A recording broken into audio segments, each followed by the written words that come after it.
Hello, and welcome back to the Undoing We show on new streaming network Going Solo Media, WGSN-DB Radio. I'm your host, Mardi Winder. I am a strategic divorce consultant and high conflict divorce coach. And today we are going to talk about something that nobody wants to talk about, and that is all the things you have to deal with, particularly with financial issues post-divorce.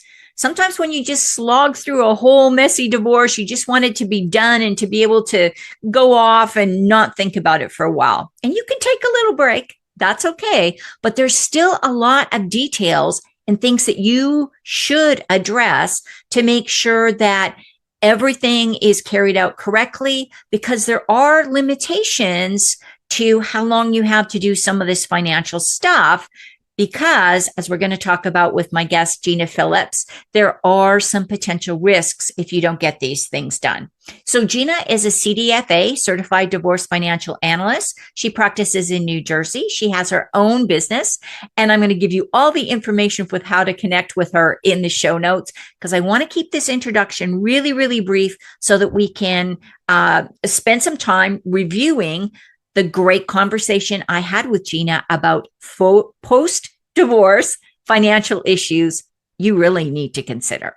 Thank you for having me again. I love speaking to your people. I think it's so important that we educate ourselves, not just during the divorce process, but after, because you've been through such an emotional roller coaster of a ride. And sometimes it takes 6 months and sometimes it takes several years. So you really want to make sure that you're getting a clear picture of, I'm divorced. Now, what do I need to do?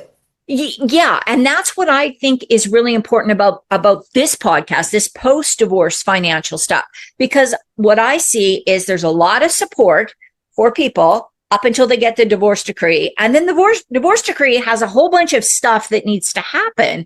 And all of a sudden it's like, oh my crap, I thought I was all over. I was finished with all of this. And in many ways, it's really just got started. And there's challenging things like, and again, my limited knowledge is there's things like QDROs that have to be completed within a certain amount of time. If you miss doing that, you may find that that part of the retirement plan that you thought you were going to be able to just access is going to become a nightmare for you. So, Gina, before we get into all those details and talking about all that stuff, why is this so important from your perspective? I know you talked a little bit, you just briefly touched on it there, but what do you see as the biggest challenges? Well, I think that a lot of times, in the majority of the time, it's usually the woman who's not merely educated on what needs to be done.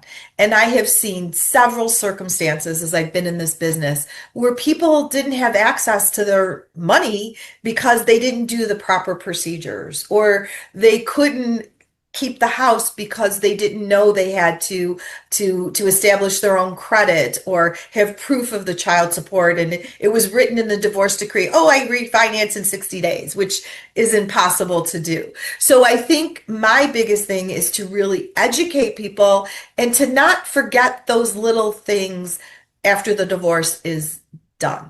Yes. Because, I think that we said, oh, it's done, I'm free, but really, you really now have to establish your own financial identity and make sure you do have your own financial identity. And I think that's the biggest key.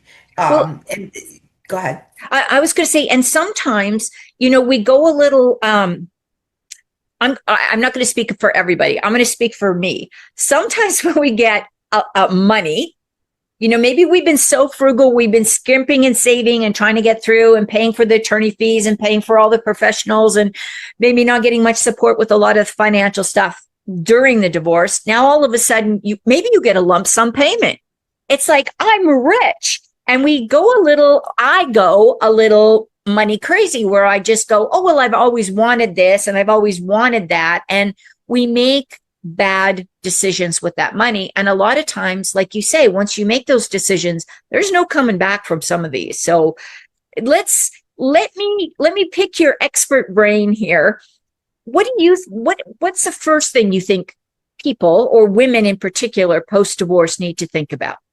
I think their living situation. So did they sell the house and get that money And are they going to just do an apartment because they're not sure where they want to go? Or if they are buying out the marital home, how much time do they have to refinance? Because some states require you to have proof that you're getting child support or maintenance to buy out your spouse. So, and once you do get a mortgage in your own name, make sure the quick claim deed is also transferred over. I recently talked to a friend of mine whose in-laws were divorced for years, and he was getting ready to go into assisted living, and he never got off the deed. So I mean, just those little things, and that's one reason why I have a post-divorce checklist, which I'll have available to everyone, just to make sure you're not forgetting to do those little things. So you need probably a mortgage broker, or if the house is paid for and you don't have to, make sure you hire the right attorney to make sure that quick clean deed is done and the property is now in your name. Because your living space or having a place to live is probably one of the most important things, especially if you have children that you're trying to keep in a school district, or just keep on the same path so they're comfortable in their circumstances. So I think that to me was my key, was Yeah. for me. But like you had mentioned, a qualified domestic relation order, which is dividing the retirement assets. If you're getting divorced later in life and you're in your 60s, you might need that money to live on. So that's another procedure that a lot of people are misconceived of. What do I do with that? You need a separate lawyer. You Right. need to pay some fees. Is it in your settlement agreement? Who pays those fees? And how does that process work? Because each pension, or if it's a government pension, there's different forms and different requirements. And it could take a year or more to get those retirement assets. Now, So yeah, so I want to go because you're such an expert. And and I have a limited knowledge. So let's go back and touch on a couple of the things that you've already talked about, Gina, if you don't mind. That whole idea of the mortgage and the title to a property, those are two separate documents. And you correct. can have the mortgage in your name, but that doesn't affect the title. That's a whole separate thing you've got to do. And this does have an impact, because I actually had heard from an attorney a horror story of a woman who inherited the house. It was a very beautiful house. It was in a very wealthy neighborhood. It was way beyond my price ratio in this house. Let's put it that way. And she changed the mortgage over, but did not change the title. And the insurance stayed on with him because he was on the titles, and that was the agreement. He was going to pay the insurance for X number of years. Well, the house burned. Long story short, the house ended up burning. And because he wasn't living there and his name was on the title for the home and on the home insurance, she was not allowed to collect. And the insurance also wouldn't pay him because it wasn't his primary residence. So what ended up is this huge house went up in smoke and nobody collected on the insurance. That's an extreme case, but that's really important to think about, right, Gina? Exactly. You really need to take your settlement agreement and make sure it makes sense. I've seen some settlement agreements where I'm like, why is that in there? You know what I mean? And or I'm going to refinance in 30 days. You can't refinance in 30 days. There's so many different things, especially now with the way the market is and everything else. It's not an easy process to do.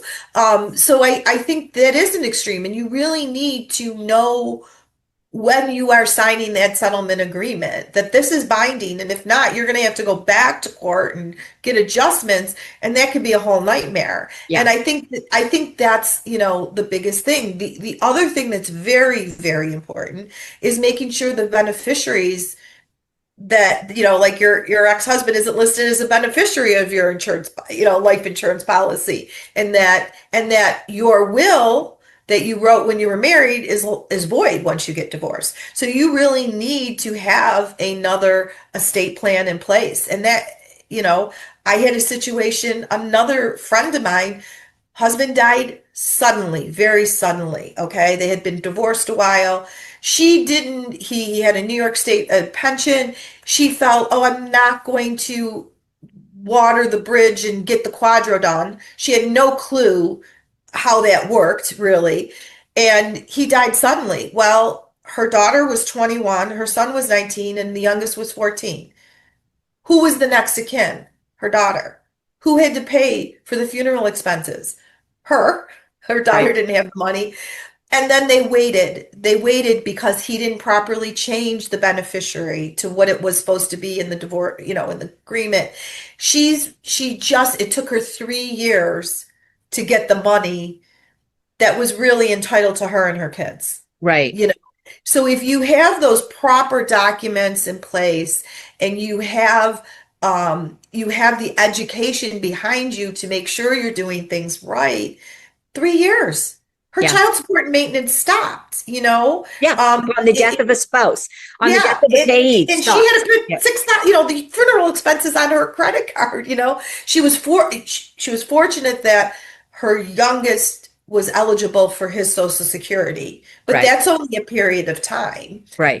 So you have this plan that I'm going to get child support till he's 21 and the maintenance, and it's going to cover the mortgage, and then suddenly everything stops. Right. That's huge. Right. And I think, I had another client of mine who said Cobra, continuing health insurance. She goes, oh, he won't cancel my insurance. And I'm like, after so many months or years, it's canceled. Right. She didn't know that. She went a couple of months without health insurance. And I Right. think, I think there's a lot of misconceptions out there. And I know it can be overwhelming for someone that didn't process all the financial data. But here is your chance to empower yourself and really take control of your finances. Yeah. And so I'm glad you brought up that Cobra. I want to go back to Quadro, but I want to talk about Cobra now. So Cobra is basically a stopgap where you pay the insurance to your spouse's company, or your spouse pays it to cover you until you get your own insurance. And in reality, with the various options available today, Cobra could very well be your most expensive option. And so sometimes it doesn't make sense to even agree to that Cobra if it's going to be counted against you in the cash settlement or in the disbursement of the assets. So you really have to look at that, right, Gina? Oh, absolutely. I know myself, I went and got a part-time job right before my divorce was final so that I could get insurance through my employer. I had to pay for it, but it was still a better option for me. And now there's open marketplaces in certain states, and depending on your age, you might qualify, for depending on your circumstances. But you really need to educate yourself. Just because it's the best insurance, it might not be the best insurance for your circumstance now. Right. You really have to research those things prior to signing the settlement agreement. Right. And I think once the settlement agreement is in your hands, put it aside for a few weeks and then really look at it, and say, what are the next steps I need to take so that I'm completely financially free from this marriage? Yeah. And I think that's key. And I think that sometimes you've gone through this expensive battle, like you said, with all the attorneys and numbers and everything else, and you're like, I'm done. And you're not done. You need to take those necessary steps, or like, even if there's something for the future, like maybe it's that your children's college education will be paid for. Well, what does that look like? Is it specified? Right. Or if the kids are young, was car insurance and cars and all that stuff addressed in there? Then make sure you're getting those funds. Right. Because a lot of times people get divorced and then they don't want to say, oh, I don't want to do this, because it's okay. But you really need to, if you want to have a financial future yourself, you really need to take ownership of it. Yeah. And that's what I'm saying. Yeah. Education is key. So let's go back, just because I think we touched on it really briefly, and I have, like I say, a basic understanding. You have a very advanced understanding, but it's a lot of gobbledygook to a lot of people who have never heard it before. And that's that whole idea of a quadro. Can you talk about what a QDRO is, when it comes into play, and why it's so important to make sure you understand when you have to get paperwork in and done by. Okay, so you usually can't get a qualified domestic relation order until after the divorce is final because it's written in there. Right. And usually it addresses either a pension or a 401k. IRAs can be just transferred without a QDRO. Government pensions have different forms, but it's similar process, okay? And what you really need to do is you need to go to an attorney who specializes in doing QDROs. And generally, they charge a flat fee. So it depends on how your divorce decree is written. Sometimes the fee is split. Sometimes you're responsible if you're taking it from your husband. So you really need to address that because it can cost you, several $1,000s just to start the paperwork, and it's important to do that as quickly as possible because you want to make sure that your spouse signs off on it and that it's done. And I've had several women reach out to me that they were divorced in the 80s and doing and they were lucky that they had the paperwork, Right, So right. I think that that's one of the most important things besides getting your property in your own name is making sure that if you are entitled to retirement assets, that you follow the necessary paper trail to get those done. Because what that QDRO does is doesn't it tell the plan manager, okay, this person has $200,000 in this 401k, and that plan manager has to get that paperwork so they could say, okay, I'm now going to split this and transfer 60,000 of that to person B. And you can't just take your divorce decree and go, look, the judge said. The plan manager needs to see that legal document to be able to do it, right? Absolutely. And especially, I know because I'm in New York State, the state pension system has certain criteria of when you can divide it and who's entitled to it. And if they've already taken a certain buyout, you can't do, so there's complications in there. So you really have to make sure that, you can do it. And then, there's been pensions that have failed and, so you really want to do that as quickly as possible to protect your future interests. Thanks for clarifying that, Gina. So I mean, if the divorce decree is final, within a month, I would be talking to a lawyer that specializes in qualified domestic relation orders. Generally, your attorney should be able to recommend somebody local that they feel comfortable with that process the paperwork. But, you've got to have people sign off on it. It can be complicated. It can take a year. I mean, I did during the pandemic, I did myself a YouTube with a lawyer talking about some of the common mistakes that people do make with it, because you really need to make sure the plan can be divided too. Okay. Gina, so let's make sure that we get that so that I can put it in the show notes, and I'll link that YouTube. So if people want to see your interview with the attorney, they can just click on the show notes. Sure. Yeah, let's connect those.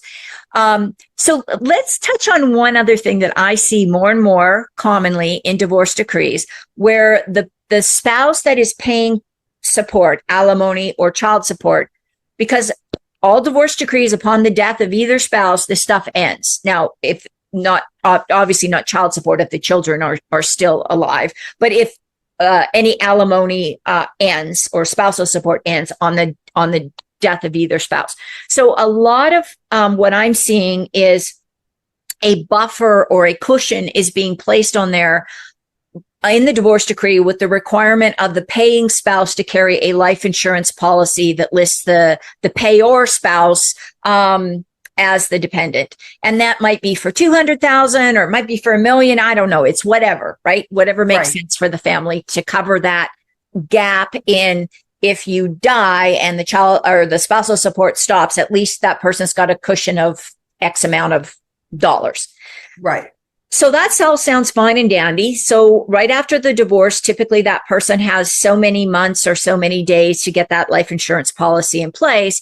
and provide you with proof of insurance. So they send it to you and you get it for the first year. And then the month after they send you that proof of insurance, they just stop making payments. So how do you continue? Like what are the pros and cons of having that as an option? Well, hopefully your spouse wants to take care of the children and and I know myself, I had it written in my divorce decree. I asked every year. I never saw it. I mean, and I understand that, but like for example, like the the example I gave you, I mean, she was lucky because he was a New York State pension and he was still working, so she did get the benefits of it and everything.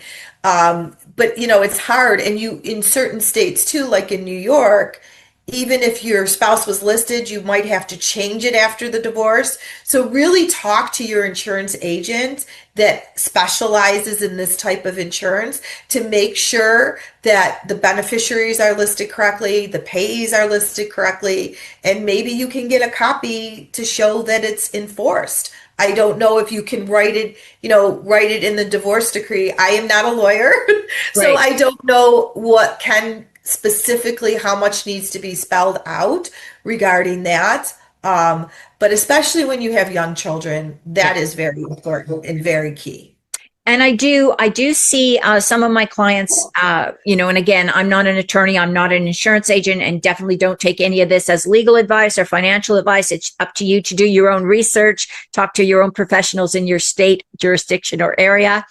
But one of the things that I'm seeing is that the spouse that's carrying the insurance can designate that the annual renewal form or the term renewal or any notice of discontinuation of payment is automatically sent to the beneficiary, who would be the receiving spouse. And so that kind of takes a lot of the pressure off. But here's my thoughts on that. If your ex-partner is willing to sign that, they're probably not going to default on it anyhow, right?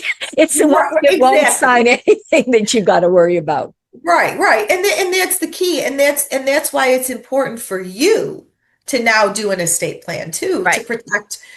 to protect your children, anything, your children or your property, to make sure that it's what you want to happen Right. after the fact. I think that's really important, that once you have the divorce, you really need to protect your family that way. Yes. That's really key, because I've seen a lot of people pass away without any wills or any estate plan, and it's really a nightmare for the people they're leaving behind. And it Yes. can be very overwhelming. It could take years, especially if there's property involved. And I know that's a scary thing. Oh, I'm doing my will, but it's really, you're really doing your family a favor by taking care of those things as It's soon a as gift. It really is it a is. gift. I mean, it's not morbid. It's, you take car insurance out. You're not expecting to get in a car accident, right? And this Right. just like, I like the way that you said it. It really just provides that comfort to the family to get their finances quickly. And in some states, I know in Texas, dealing with the death of my husband, depending on how well drafted the will is, you can actually skip probate, which means that you're going to not get stuck for months or years waiting in probate court. If there's no disagreement, if everybody's cool with the will, then it can go through quite quickly, which is another important thing to consider if you have minor children or dependents. Right. Yeah. And make sure the beneficiaries are changed on your life insurance policy too. You Right. don't want to keep listing your former spouse, or, Unless you you want want. to. I mean, you might want to, but Well, it depends on how old your kids are, because right. maybe you do want him, that if you're, maybe your children are younger, so maybe you say, if they're, so I mean, they can't get it till they're 18 in most states too. It depends on the state. Right. But I mean, you want to make sure that you're taking control over your finances. Yeah. This is on you now. Yeah. You've been in a marriage. Now this is on you. You can show financial stability. Make sure you're checking your credit report. Make sure that you've cleared all the debts that were part of the marriage. That's important too. Make sure there's nothing hiding out there that wasn't addressed in the divorce decree, or are you responsible for paying some of the marital debts? You want to take care of those things so that you can be, or even in some cases, there's tax liabilities too. So you want to make sure that you have a clear picture of what you are responsible for now that you're on your own. Wow, we went over a lot of information in a short period of time. And you may want to listen to this a couple of times to catch all the stuff, because Gina really is extremely knowledgeable in helping people through this specific aspect of post-divorce financial stuff. She also works with people pre-divorce, of course, to help them plan what is the most strategic way to handle their finances. But I'd like to just touch on three big points that are kind of overarching, I think, in the conversation I had with Gina. And the first one is that it really is important to take these post-divorce financial decisions seriously. Things like transferring your title, changing your life insurance beneficiaries, changing your will. If you have a QDRO involved, all of those qualified domestic relations order, all of those things that you might need to put into place, it doesn't help you to delay them for long, long periods of time. Obviously, you don't need to do it day one after your divorce. And maybe you want to take a couple of weeks to just decompress. That's all good. But whatever you do, don't put it on the back burner for too long, because things in life can happen and you may find out that it creates financial problems. The second thing that I think Gina mentioned that's really, really important is that it is, if you're taking over the finances for the first time in your life, now is a good time to get educated. There's lots of free webinars. There's lots of free events. You can, do a lot of this stuff on your own. Check your credit reports, read blogs, read articles, follow CDFAs and other financial planners, retirement planners online. And don't just take a bunch of tips and tricks and mix them all together and think that's a cohesive plan. Make sure that you have some kind of a financial plan moving forward, particularly if this is not something you've done before. And the last thing is make sure that any discrepancies or issues that you see may not be correct, make sure that you follow up with a legal professional or a financial professional before you make any final decisions. And ideally, that should be done before you sign up on the divorce decree, but sometimes things slip through the cracks. So if you have some questions that are coming up post-divorce, make sure that you check into them with a certified professional. And again, get this done quickly. Don't let it drag out. I hope this has been helpful. I know Gina is a great resource, and I highly encourage you to head on over to her website and check it out. If you like this episode of Undoing We, don't forget to like and subscribe and follow all the great shows on this